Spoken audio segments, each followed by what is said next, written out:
मी राधाकृष्ण गुले विठाई हॉस्पिटलबद्दल माझा आलेला अनुभव तुमच्याशी मी शेअर करू इच्छितो।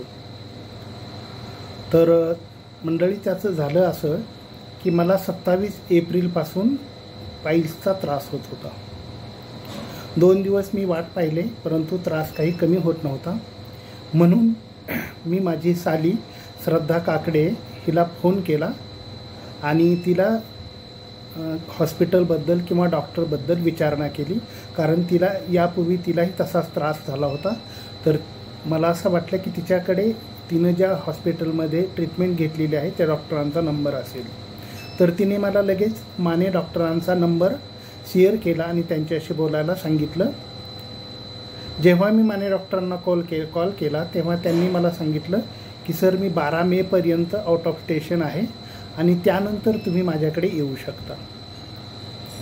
मी 12 मेपर्यंत तर काही थांबू शकत नव्हतो, म्हणून मी गुगलवरनं आपल्या एरियामध्ये जवळ कुठली हॉस्पिटल्स त्या एरियामध्ये काम करणारे आहेत का याची सर्च केलं आणि मला विठाई हॉस्पिटल, महाराष्ट्र चौक, भोसरी असा एक ॲड्रेस मिळाला। तिथे एक मोबाईल नंबर होता।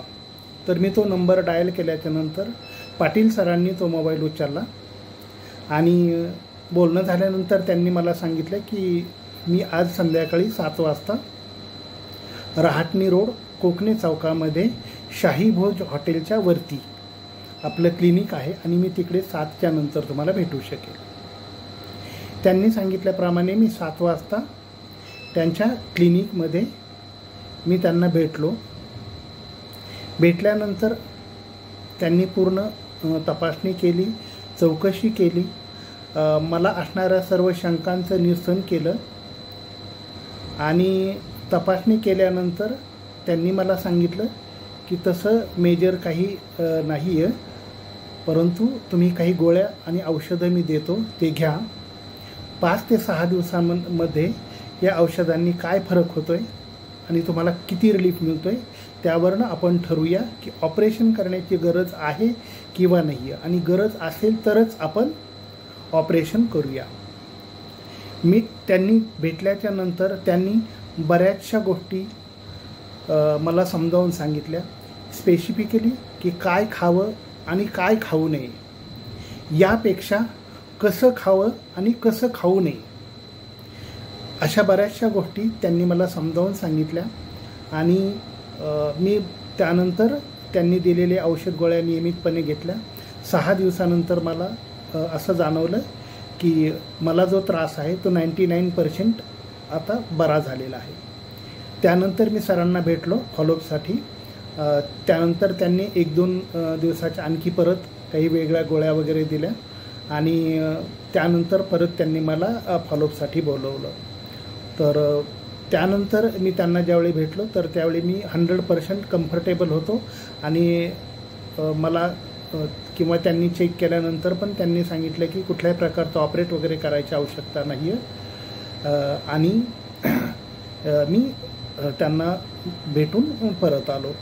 तर स्पेसिफिकली मला सांगावं असं वाटतं की त्यांच्याकडे जो काही अनुभव आला, त्यांनी जे समजून सांगितलं, त्यांची पेशंटबरोबर वागण्याची पद्धत, बोलण्याची पद्धत, त्यानंतर पेशंटला जी काही इन्फॉर्मेशन हवी आहे तर ती इन्फॉर्मेशन सगळी प्रॉपरली पुरवणं, हे पण त्यांचं खूप चांगलं कौशल्य आहे। आणि दुसरी गोष्ट म्हणजे मला आवर्जून सांगावं असं वाटतं की त्यांची फीससुद्धा अगदी सर्वसामान्यापेक्षाही खालच्या स्तरातली जे लोक आहेत तर त्यांनासुद्धा ती सहज शक्य होईल अशा प्रकारची त्यांची फीस आहे। मी तर असं म्हणेल की ते एका दृष्टीनं सामाजिक सेवा पण करतायत की एवढी त्यांची बिअर मिनिमम फीस आहे। तर थँक्स मंडळी। तुम्हाला काही लागलं तर मी माझा नंबर शेअर करत आहे। माझा नंबर आहे 9860795704। माझा रेसिडेन्शियल ॲड्रेस आहे श्री रामचंद्र 5/1 दत्तगड नगर, पुणे आळंदी रोड, दिघी, पुणे 411015। माझं नाव राधाकृष्ण रामचंद्र घुले। धन्यवाद।